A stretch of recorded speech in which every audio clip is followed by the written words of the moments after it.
निकाह एक समाजी मुआहिदा है जो फरीक़ैन के दरमियान ईजाब व कबूल के अमल से मुकम्मल हो जाता है। निकाहनामा एक कानूनी दस्तावेज़ है। इसके ज़रिए हुकूक व फ़राइज़ का तयन होता है।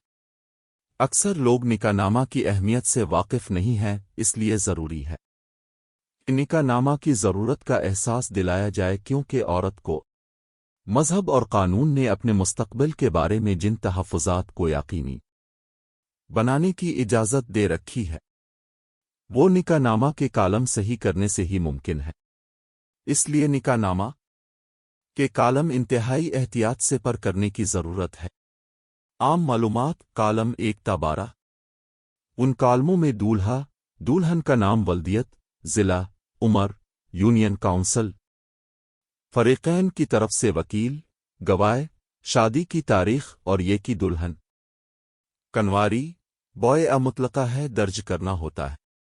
हक महर कालम 13 ता 16 हक महर का निकाहनामा में इंदराज ज़रूरी है जो औरत का मजहबी और कानूनी हक है। इरशादात रसूल और अमल रसूल का खुलासा है कि जो हक महर शौहर आसानी के साथ अदा कर सके और बीवी भी इस पर राज़ी हो वो शरी हक महर है। निकाह के कालम नंबर 14 में इसकी नौयत लिखी जाती है कि वो मुअज्जल है या मजल। इस तरह अगर महर का कुछ हिस्सा शादी के मौके पर अदा किया गया हो तो कालम नंबर 15 में इसकी मिक़दार दर्ज की जाती है।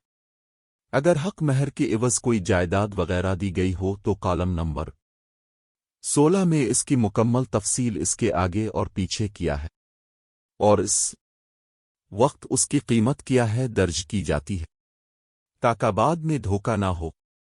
हक महर की अक़साम 1 महर मजल अगर महर इसके किसी हिस्से की अदायगी मुस्तक़बिल में किसी ख़ास मुद्दत के बाद दिया जाना तय पाए तो इसको महर मजल कहते हैं। 2 महर मुअज्जल माहिर मुअज्जल से मुराद महर का वो हिस्सा जिसे फ़ौरन अदा करना होता है, यानी महर को निकाह के वक्त अदा किया जाता है या जब बीवी तलब करें तो इस को फौरी अदा करेगा।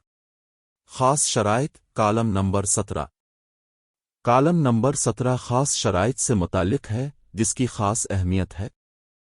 इसमें नाचाकी की सूरत में नान व नफ़क़ा किस तरह अदा होगा और रहाइश के बारे में भी लिखा जा सकता है कि शादी के बाद देहात में रहाइश होगी या शहर में, और शादी के बाद तालीम या मुलाज़मत जारी रखने की इजाज़त होगी या नहीं वगैरह इसमें दर्ज की जाती। इस शिक़ में जहेज़ की तफसील भी दर्ज की जा सकती है। तलाक़ तफ़वीज़ कालम नंबर 18 इस शिक़ में औरत मर्द से तलाक़ का हक़ मांग सकती है और अगर शौहर ने बीवी को तलाक़ का हक़ दे दिया है और इस बारे में कोई शराइत मुकर्रर की हैं तो वो भी इस खाना में दर्ज की जाएंगी और औरत जब चाहे मुकर्ररा शराइत को पूरा करके इस हक़ को इस्तेमाल करते हुए अपने आप को शौहर की ज़ौजियत से आज़ाद कर सकती। औरत को इसका नोटिस चेयरमैन सालसी काउंसिल को देना ज़रूरी है कि उसने तलाक़ तफ़वीज़ का हक़ इस्तेमाल किया है। शौहर के हक़ तलाक़ पर पाबंदी कालम नंबर 19 इस कालम में शौहर के हक़ के तलाक़ पर शराइत मुकर्रर की जाती हैं। मसलन हक़ महर की फौरी अदायगी और बच्चों की हिफाजत की ज़िम्मा दारी माँ की होगी वगैरह।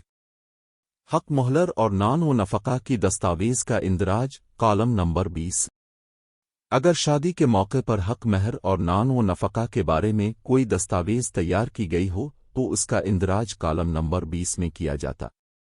दूसरी शादी के लिए इजाज़त नामा कालम नंबर 21-22 दूसरी शादी की सूरत में आइली क़वानीन के तहत पहली बीवी और चेयरमैन सालसी काउंसिल का इजाज़त नामा लेना ज़रूरी है और दूसरी शादी की सूरत में बवक्त निकाह कालम नंबर 21 को ज़रूरी पर करना चाहिए। इसमें दूसरी शादी की इजाज़त मिलने की तारीख़ दर्ज करनी होती है।